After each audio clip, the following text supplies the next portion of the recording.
1장과 2장 그리고 마지막 2장 22에서 25절까지의 말씀을 한번 보려고 하는데요. 일단 1장에서 보면 혹시 이집트 다들 아시나요? 네, 이집트 다들 아시죠? 이집트에 대한 이야기가 시작합니다. 출애굽기 처음은 한 가족의 이야기로 시작을 하는데요. 혹시 야곱이라고 들어보신 적 있을까요? 네, 야곱이라는 한 사람, 가장의 한 가족이 70명을 이끌고 원래 살던 가나안 땅에서 이집트 애굽 땅으로 이주를 하게 됩니다. 이사를 하는 것도 쉽지 않을 텐데 한 나라를 옮겨야 하는 가족의 상황이었습니다. 그 이유는 자기가 원래 살던 땅이 굉장히 기근이 심해졌기 때문에 먹고 살 수가 없었거든요.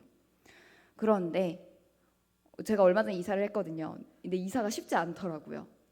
자, 이렇게 집에서 집을 옮기는 것도 쉽지 않은데 한 나라에서 나라를 옮기는 것 쉽지 않겠죠.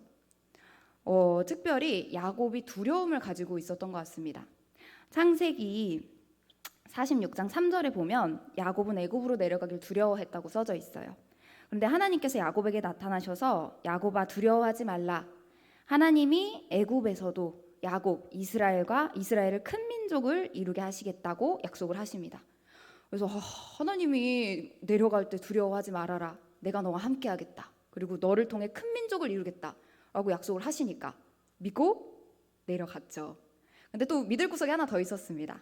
하나님이 미리 자기 아들 중에 하나를 잃어버린 줄 알고 죽은 줄 알았는데 그 땅의 총리, 두 번째 가는 총리로 세워두시고 나중에 그 사실이 밝혀진 겁니다. 그래서 그 아들을 통해 애굽 땅으로 안전하게 한 가족이 이주를 하게 됩니다. 자, 그렇게 시간이 지나서 출애굽기 1장 1에서 7절에 이 내려간 70명, 이 야곱이 하나님이 나중에 이름을 이스라엘로 바꿔주세요. 우리가 아는 그 나라 이스라엘이 이 한 사람으로부터 시작됩니다. 이 한 사람이 12아들을 낳았는데요. 이 12아들을 통해서 12지파가 나오고 그게 한 나라가 돼서 우리가 지금 부르는 그 이스라엘이라는 나라가 만들어졌습니다. 그리고 원래 이스라엘은 야곱이라는 이름을 가지고 있었죠.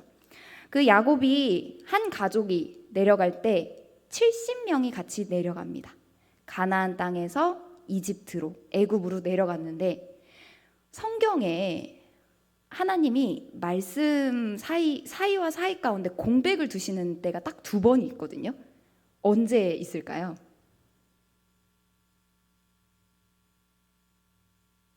네.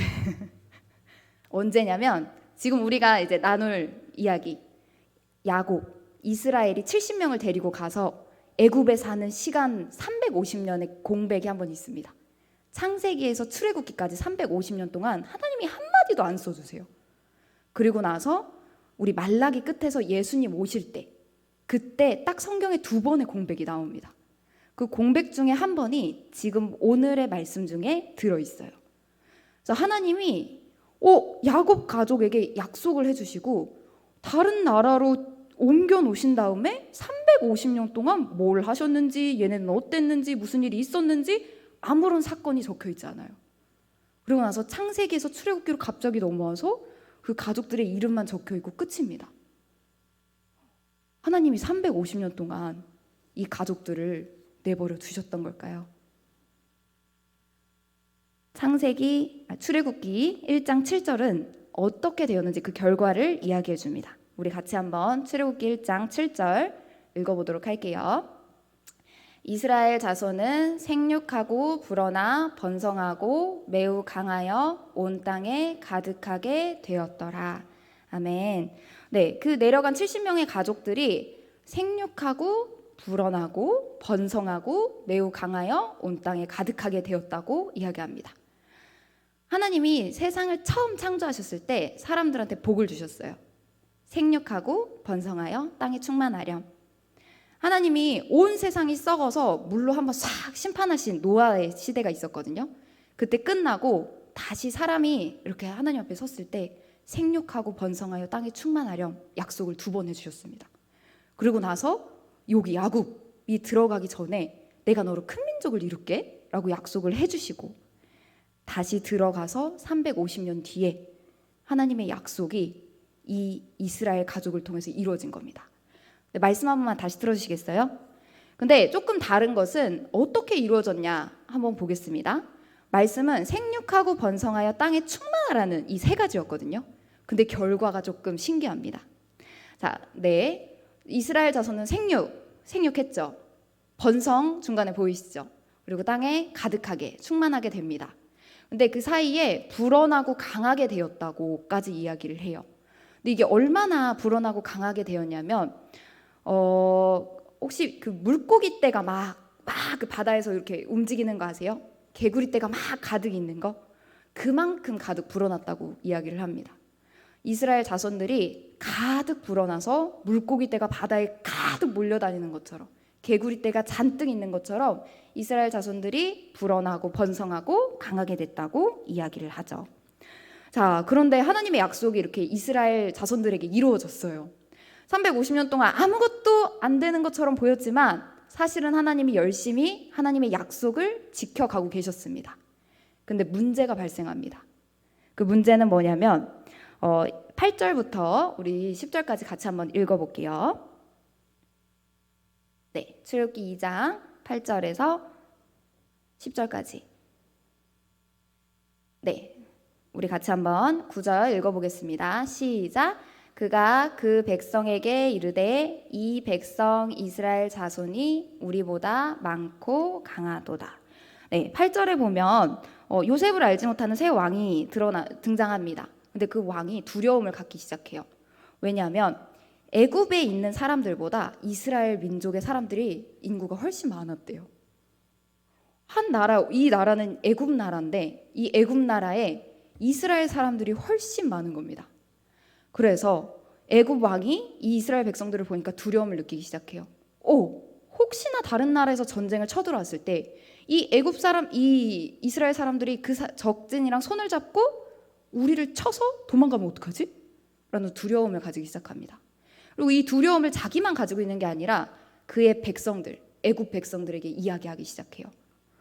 자, 근데 우리 한번 생각해 봅시다. 이 전까지, 왕이 말하기 전까지 이집트 사람들과 이스라엘 사람들은 앞집, 옆집, 같은 한 마을, 한 공동체, 그리고 한 직장에서 일을 하고 먹고 살았던 같이 사는 이웃입니다. 근데 왕이 자기 애굽 백성들에게 저 이스라엘 백성이 언젠가 우리보다 강해져서 우리를 배신할지도 몰라, 우리를 칠지도 몰라 라는 부정적인 반감, 부정적인 시선으로 만들어 버린 겁니다. 그래서 이스라엘 백성들이 스트레스, 심리적 압박을 느낄 수 있었습니다. 자, 그런데 사실 우리 코로나 시절 지나가면서 매스컴, 그리고 직장 다니실 때 교회에 대한 어떤 부정적인 시선, 반감들 느껴보셨잖아요. 그러니까 그거를 이스라엘 백성들이 자기가 사는 애굽 땅에서 느끼기 시작하는 겁니다. 근데 왕이 여기서 멈추지 않고 심리전에서 멈추지 않고 다음에는 육탄전으로 넘어가요. 자, 11에서 14절에 보면 이스라엘 백성들에게 아주 무거운 짐을 짓게 하는데요. 네, 11에서 14절 네, 한번 보도록 하겠습니다. 11절 한번 읽어볼게요. 감독들을 그들 위에 세우고 그들에게 무거운 짐을 지워 괴롭게 하여 그들에게 바로를 위하여 국고성 비돔과 라암셋을 건축하게 하니라. 그러나 학대를 받을수록 더욱 번성하여 퍼져나가니 애굽 사람이 이스라엘 자손으로 말미암아 근심하여. 네, 여기까지 읽겠습니다. 11절에 보면 바로가 심리전에서 멈추지 않습니다. 그리고 무거운 짐을 이스라엘 백성들한테 지우기 시작하는데요. 첫 번째는 감독들을 그 백성들 위에 둡니다. 그래서 무거운 짐 대표는 국고성이라고 하는 저장 창고를 만들게 하는데 이름이 비돔과 라암셋이라고 합니다. 근데 이제 저는 단순한 성 하나 정도로 생각을 했는데 찾아보니까 대전, 부천, 천안, 서울 이런 도시 하나를 건설하게 해요. 이스라엘 백성들에게 국고성 도시, 그러니까 2개를 건설하게 만든 거죠. 근데 이 얼마나 가혹하게 했냐면 굉장히 어려운 노동이었는데 흙 있죠, 흙을 캐다가 그걸 짓이기게 합니다. 그리고 거기다가 이제 지푸라기를 섞어서 벽돌을 직접 구워서 이 도시를 만들게 해요. 그리고 일을 하느라 바쁜데 심지어는 농사를 지어서 스스로 먹고 살 수 있게까지 만듭니다. 그래서 굉장히 일이 가혹했다고 이야기를 해요. 그래서 바로는 일을 굉장히 무겁고 가혹하게 시켜서 이스라엘 백성들이 더 이상 번성하지 못하게, 더 이상 불어나지 못하게 하려 합니다. 자, 그런데 12절, 우리 12절 다시 한번 읽어볼게요. 자, 12절 놀라운 일이 일어납니다. 네, 다시 한번 읽어보겠습니다. 그러나 학대를 받을수록 더욱 번성하여 퍼져나가니 애굽 사람이 이스라엘 자손으로 말미암아 근심하여. 네, 놀라운 건 이스라엘 백성이 학대를 받을수록 더 번성해서 퍼져나가는 겁니다. 지금 이스라엘 상황들이 몸과 마음이 골고루 압박받고 괴롭힘 받는 상황입니다. 자, 그런데 어떻게 이스라엘 민족들이 살아남을 수 있었을까? 어떻게 이스라엘 민족들이 계속 번성할 수 있었을까? 어떻게 이스라엘 민족들이 번성하는 것에서 멈추지 않고 계속 퍼져나갈 수 있었을까? 자, 만약에 우리나라에도 이런 이스라엘 같았으면 지금 인구 절벽의 상태는 없었을 것 같아요. 어떻게 이스라엘은 정신적, 육체적, 그리고 노동으로 괴롭힌 이 괴로운 상황 속에서 번성할 수 있었을까요? 이스라엘이 우리 대한민국과 다르기 때문에 그럴까요? 뭔가 특별한 민족이기 때문에 그럴까요? 네, 성경은 그렇게 얘기하지 않습니다. 이스라엘에게는 하나님의 약속, 하나님의 언약이 이스라엘을 붙들고 있었기 때문입니다. 암담한 상황 속에서 번성할 수 있었고 암담한 상황 속에서 퍼져나갈 수 있었던 생명력은 그들 스스로가 아니라 하나님의 약속이었습니다. 하나님께서 이스라엘을 택하실 과정이 있었는데요. 이 야곱의 아빠가 이삭입니다. 그리고 이삭의 아빠가 아브라함이라는 분이 있었습니다. 하나님이 이방 땅에 있는 아브라함 한 사람을 불러오셔서 하나님의 백성으로 한 사람을 선택합니다. 그리고 그 사람이 아들 하나만 낳아요. 아브라함, 이삭, 야곱. 근데 하나님께서 이 부르신 사람들에게 분명한 약속을 주십니다. 자, 가장 먼저 아브라함과의 맺은 언약 한번 볼게요. 창세기 12장 1에서 2절입니다. 창세기 12장 1에서 2절 같이 한번 읽어보겠습니다. 여호와께서 아브라함에게 이르시되 나는 너의 고향과 친척과 아버지의 집을 떠나 내가 내게 보여줄 땅으로 가라. 내가 너로 큰 민족을 이루고 내게 복을 주어 내 이름을 창대하게 하리니 너는 복이 될지라. 네, 아브라함에게 부르셔서 너 고향, 친척, 아버지의 집을 떠나 내가 너한테 보여줄 그 땅으로 가. 내가 너한테 큰 민족을 이루게 해줄게. 내게 복을 주어서 이름을 창대하게 할게 라고 축복을 해주십니다. 자, 이 말씀이 진짜일까? 라고 물어볼 때 창세기 15장 5에서 6절의 증거를 보여주세요. 하나님께서. 이것도 같이 한번 읽어보겠습니다. 그를 이끌고 밖으로 나가 이르시되 하늘을 우러러 무뼈를 셀 수 있나 보라.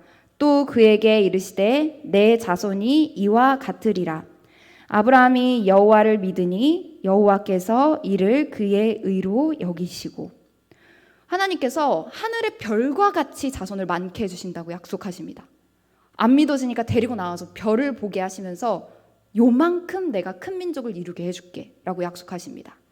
그 할아버지 아브라함 때 그 할아버지가 아들을 하나만 낳아요. 근데 그 밑에 또 350년이 이르러서 하나님의 약속이 이루어진 겁니다. 자, 그렇다면 그 애굽 땅으로 들어가서 이미 많아진 이스라엘 민족에게서 약속은 멈춰졌을까? 그러지 않습니다. 하나님의 약속은 그 애굽 땅에서 정신적, 육체적, 노동으로 어려움을 당하고 있는 그 약속, 그 상황 가운데서도 여전히 신실하게 약속과 언약을 이루어가시는 분이십니다. 자, 그렇다면 사랑친체 여러분, 한 가지 질문을 해보겠습니다. 무엇이 더 강한 걸까요? 보이는 애굽 왕의 심리적인 압박, 가혹한 일과 보이지 않는 하나님의 약속 중에 어떤 게 더 강한 걸까요? 하나님의 복과 생명이 더 강한 걸까요?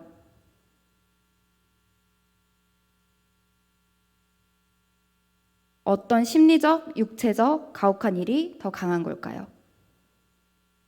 우리 하나님은 복과 생명을 누리게 하시는 신실한 하나님이십니다. 우리 약속한 것을 반드시 지키고 기억하시는 분이십니다. 자, 진짜 그럴지 우리 창세기 1장 12절. 네, 출애굽기 1장 12절을 같이 한번 읽어보겠습니다. 출애굽기 1장 12절입니다. 그러나 학대를 받을수록 더욱 번성하여 퍼져나가니 애굽 사람이 이스라엘 자손으로 말미암아 근심하여. 네, 애굽 사람들은 학대를 받을수록 더 늘어나는 이스라엘 때문에 걱정까지 하게 됩니다. 그리고 하게 되는 일이 있는데 일을 더 엄하게 시킵니다. 일을 시켰는데 더 늘어나니까 일을 더 엄하게 시킵니다. 자, 그런데 이 강도가 점점 심해져서 이제 넘어서는 안 될 선을 애굽 왕이 넘기 시작합니다. 자, 이전에 정신적 스트레스 한번 줘봤죠? 육체적 압박 줘봤습니다. 더 가혹하게도 해봤습니다. 자, 이렇게 안 되니까 생명과 가족을 건들기 시작합니다. 자, 산파를 매수하고 유아살인을 강행하기 시작해요. 15절과 16절에 보면 이스라엘 수가 줄지 않자 애굽 왕이 이스라엘 산파들을 매수하기 시작합니다. 당시에 애굽은 종교상 출산할 때 산파가 도와주고 확인을 했어야 됐다고 해요. 그래서 아이를 낳을 때 꼭 산파가 있어야 됐는데 그 산파 15절과 16절 제가 한번 읽어보겠습니다. 애굽 왕이 히브리 산파 십브라라 하는 사람과 부하라 하는 사람에게 말하여 이르되 너희는 히브리 여인을 위하여 해산을 도울 때에 그 자리를 살펴서 아들이거든 그를 죽이고 딸이거든 살려두라. 애굽 왕은 히브리 산파 십부아와 부하에게 아이를 낳을 때 아들이면 죽이고 딸이면 살려라 라고 이야기합니다. 자, 그런데 이 산파들이 하나님을 애굽 왕보다 더 두려워했습니다. 이 산파들이 눈에 보이는 애굽 왕보다 보이지 않는 하나님을 더 경외했습니다. 그래서 산파들이 아이를 죽이지 않습니다. 그리고 하나님께서는 하나님을 두려워한 이 산파들에게 은혜를 베풀어 주십니다. 그래서 이스라엘 백성들은 더 번성하기 시작해요. 산파의 집도 번성하기 시작합니다. 자, 이렇게 산파를 매수했는데도 안 되자 마지막 창세기 1장 22절 우리 같이 한번 읽어보겠습니다. 시작. 그러므로 바로가 그의 모든 백성에게 명령하여 이르되 아들이 태어나거든 너희는 그를 나일강에 던지고 딸이거든 살려두라 하였더라. 네, 독재도 이런 독재가 없을 것 같습니다. 심리적, 정신적, 육체적, 그리고 이제는 아이들과 가족들까지 건들기 시작합니다. 자기 아이를 이제 태어나서 아들이면 나일강에 던져야 하는 이스라엘의 상황입니다. 이스라엘 민족의 마음이 얼마나 상했었을까요? 자기가 배불러서 낳은 아이가 태어났는데 남자아이면 강에 던져야만 합니다.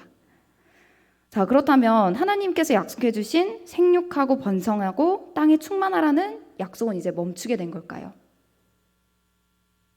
이스라엘 백성들은 이렇게 이스라엘 압제 속에 계속 살아야 할까요? 여기서 출애굽기 1장이 막을 내립니다. 근데 하나님께서 2장에 압제받는 이스라엘 중에 한 사람을 등장시킵니다. 그 사람이 바로 모세입니다. 여러분들 모세라고 한 번씩 들어보셨죠? 네, 그 모세가 바로 여기서 등장을 하게 돼요. 자, 근데 모세도 태어나서 결국에는 실패하게 됩니다. 모세가 태어났을 때 너무 잘생겼어요. 그리고 하나님이 보시기에도 아름다웠다고 이야기합니다. 그래서 엄마가 모세를 나일강에 던져버릴 수가 없어서 3개월 동안 키웠는데 더 이상은 숨길 수가 없으니까 갈대 상자에 아이를 넣고 나일강에 둡니다. 자, 그때 목욕하러 나온 바로의 딸이 이 상자를 발견하고 히브리 아이, 이 모세를 발견해서 아이에 대한 불쌍함을 느끼기 시작합니다. 그리고 그때 이 자기 동생을 따라가던 이 동생 누나가 기지를 발현해가지고 바로의 딸한테 가서 자기 엄마, 모세의 엄마를 유모로 소개해주기 시작합니다. 그리고 아이의 엄마, 모세의 엄마는 이제 모세를 데려다가 젖도 먹이고 키우기도 하면서 바로의 딸에게 마지막 보냅니다. 자, 그래서 바로의 딸은 물에서 이 아이를 건졌기 때문에 모세라는 뜻이 건져냈다라는 뜻이거든요. 그래서 모세라고 짓습니다. 자, 이렇게 바로가 유아살인을 펼칠 때 하나님께서는 한 사람을 등장시키는데 바로의 딸을 통해서 이스라엘 사람 모세는 이집트 왕국의 왕자로 살아가게 됩니다. 자, 이렇게 이집트 왕궁의 왕자로 살아간 지 이제 장성하게 돼서 창세기 7장 23절에서는 모세가 40살이 됐다고 이야기를 해요. 자, 근데 40살이 되면 원래 모세는 잘생겼다고 성경에서 얘기를 하잖아요. 근데 애굽의 모든 지혜를 배웠고 말도 잘했고 일도 잘했다고 합니다. 자, 아주 다 갖췄죠. 근데 이 모세가 왕궁 바깥으로 나가서 자기 형제 이스라엘 민족을 보러 갔는데 그때 여전히 이스라엘 민족들은 굉장히 힘든 노동을 하고 있었습니다. 근데 그 중에 애굽 사람 한 사람이 이스라엘 사람을 치기 시작했는데 이 치는 게 그냥 툭툭 치는 게 아닙니다. 죽일 만큼 치기 시작했습니다. 자, 그때 모세가 주위를 살핀 다음에 원수를 갚아서 애굽 사람을 똑같이 치기 시작합니다. 그리고 모세가 애굽 사람을 죽입니다. 근데 죽이는 데서 멈추지 않고 모래 속에 그 사람을 감춰줬다고 이야기합니다. 네, 사도행전 7장 22에서 25절을 같이 한번 읽어볼게요. 사도행전 7장 22에서 25절입니다. 같이 한번 읽어보겠습니다. 모세가 애굽 사람의 모든 지혜를 배워 그의 말과 하는 일들이 능하더라. 나이가 40이 되매 그 형제 이스라엘 자손을 돌볼 생각이 나더니 한 사람이 원통한 일 당함을 보고 보호하여 압제받는 자를 위하여 원수를 갚아 애굽 사람을 쳐 죽이니라. 그는 그의 형제들이 하나님께서 자기의 손을 통하여 구원해 주시는 것을 깨달으리라고 생각하였으나 그들이 깨닫지 못하였더라. 네, 이스라엘 모세는 애굽 사람의 모든 지혜를 배워서 말과 하는 일에 능했습니다. 그리고 40살이 됐을 때 모든 걸 할 수 있는 능력이 있었을 때 이스라엘 자손을 돌보려고 하는데 원통한 일을 당해서 원수를 갚으려고 하죠. 근데 그 사람을 쳐 죽입니다. 근데 25절에 보면 이 모세가 생각하는 게 있는데 이스라엘 형제들이 하나님께서 자기 손을 통해서 구원해 주는 걸 깨달을 거라고 생각을 했습니다. 그러나 그 민족들은 깨닫지 못합니다. 그 다음날 모세가 똑같이 또 나갑니다. 근데 이제는 이스라엘 민족들끼리 서로 싸우는 겁니다. 그래서 모세가 다른 사람을 치고 있는 사람한테 아니 이 사람을 왜 때립니까? 라고 이야기를 하니 그 때리던 사람이 아니 우리가 언제 당신을 지도자로 세웠습니까? 우리가 언제 당신을 재판관으로 세웠습니까? 어제 이집트 사람도 죽이더니 이젠 나도 죽이려 하십니까? 라고 대들기 시작합니다. 어제 모세가 이집트 사람을 죽였던 걸 들통나고 만 거죠. 근데 문제는 이 소문이 바로의 귀까지 들어갑니다. 그리고 바로는 모세를 죽이려고 하자 모세가 도망을 가기 시작했습니다. 그래서 모세는 미디안 땅으로 도망가 나그네로서 살기 시작합니다. 이 모세가 미디안 땅에 가서 결혼을 하고 아이를 낳는데요. 자기의 삶이 어떠한지를 보여줍니다. 그 미디안 땅에 도망가서 낳은 아들의 이름을 게르솜이라고 붙입니다. 근데 그 게르솜이 거기서 나그네가 되었더라. 내가 타국에서 나그네가 되었다 라고 이야기합니다. 사랑하는 사랑지체 여러분, 모세의 모습을 한번 생각해 봤으면 좋겠습니다. 지금 모세는 가장 힘있고 능력이 있을 때입니다. 자기 손으로 하나님의 구원을 이룰 수 있을 것만 같았던 40살의 특별히 이집트의 왕자 모세입니다. 네, 이스라엘의 구원을 이루었을까요?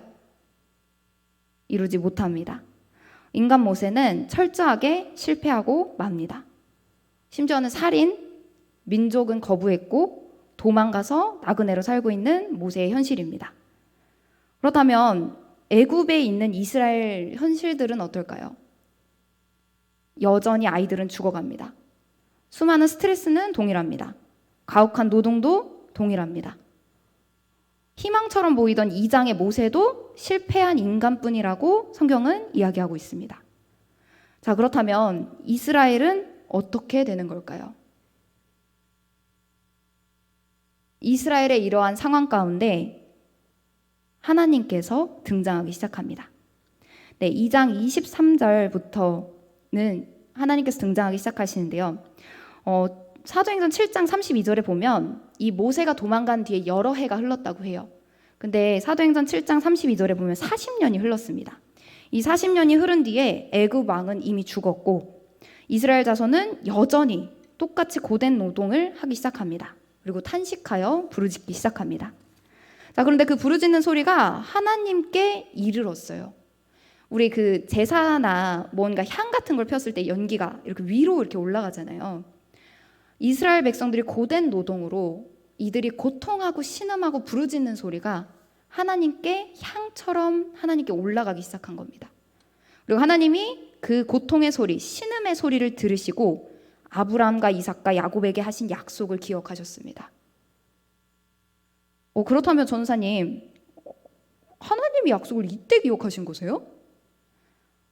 이전부터 하나님이 족장들, 아브라함과 이삭과 야곱에게 하신 언약은 이미 이루어지고 있었습니다.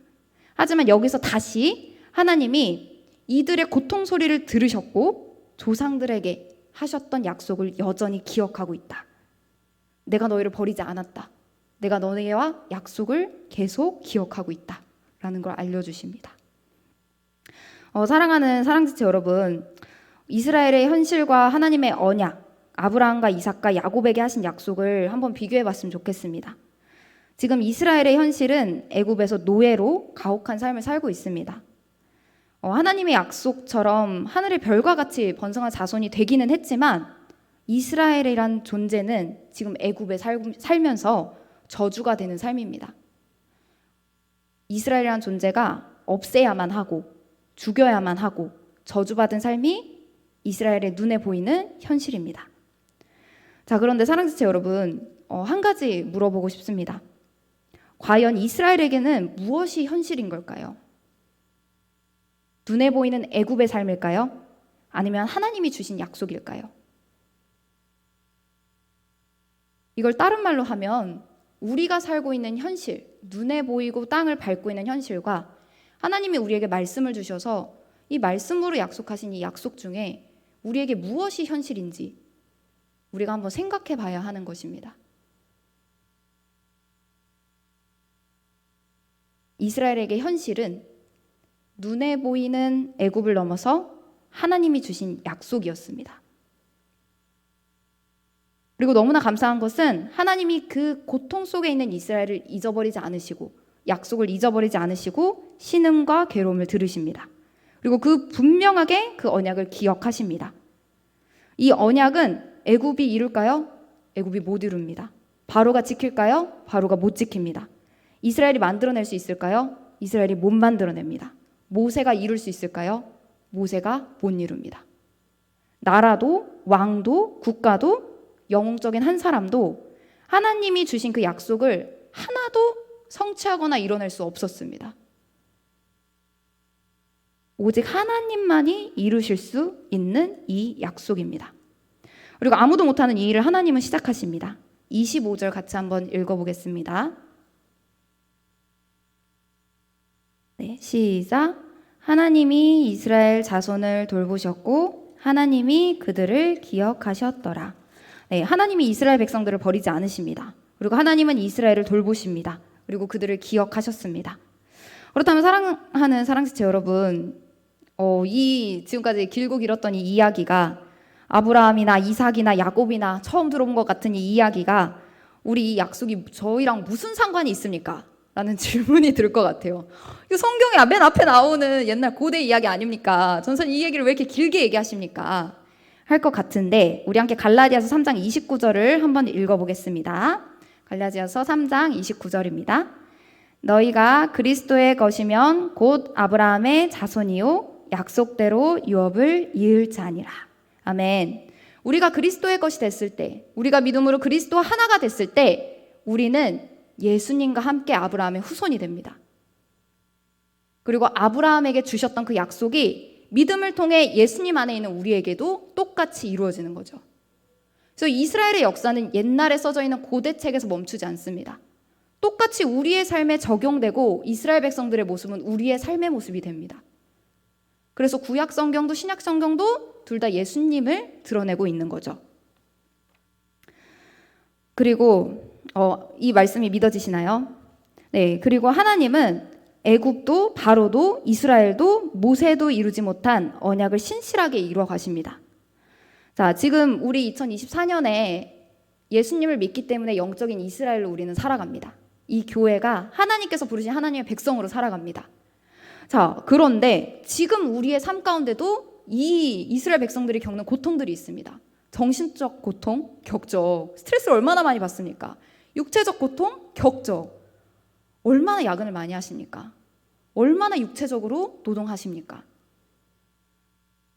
전사님, 그러면 생명은요? 생계적 고통. 우리가 가정을 이뤄가지 못하게, 우리의 가족을 위협하면서 우리의 삶 가운데 여전히 세상 속에서 하나님의 백성으로서 살아갈 때 받는 정신적, 육체적, 그리고 가족과 생계의 고통들이 있습니다. 그 가운데서 여전히 하나님께서 우리에게 약속해 주신 약속도 동일합니다. 그렇다면 이 이스라엘 백성들에게 바로가, 애굽이, 이스라엘이, 모세가 이루지 못했던 그 언약의 구원을 어떻게 우리는 얻어지고 이뤄가게 될까요? 그 약속을 하나님께서 누가복음 2장 11절에서 12절을 통해 우리에게 주셨습니다. 우리 같이 한번 읽어보겠습니다. 오늘 다윗의 동네에 너희를 위하여 구주가 나셨으니 곧 그리스도 주시니라. 너희가 가서 강보에 쌓여 구유에 누워 있는 아기를 보리라. 이것이 너희에게 표적이니라 하더라. 출애굽기에는 한 사람 모세가 등장합니다. 하지만 이 모세는 인간으로서 철저하게 실패합니다.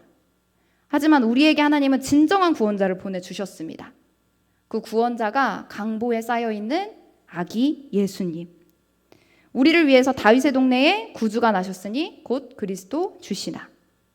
하나님은 우리에게 예수님을 보내주시고 그 예수님을 믿음으로 이 이집트 땅에서 하나님이 약속하신 하나님의 나라, 하나님의 땅, 가나안 땅으로 들어가 하나님의 백성으로 살아갈 수 있게 해주십니다. 사랑하는 사랑지체 여러분, 지금 대림절을 맞이하고 있습니다. 우리의 삶 가운데, 우리의 생명 가운데 구주가 나셨으니 곧 그리스도 주시라.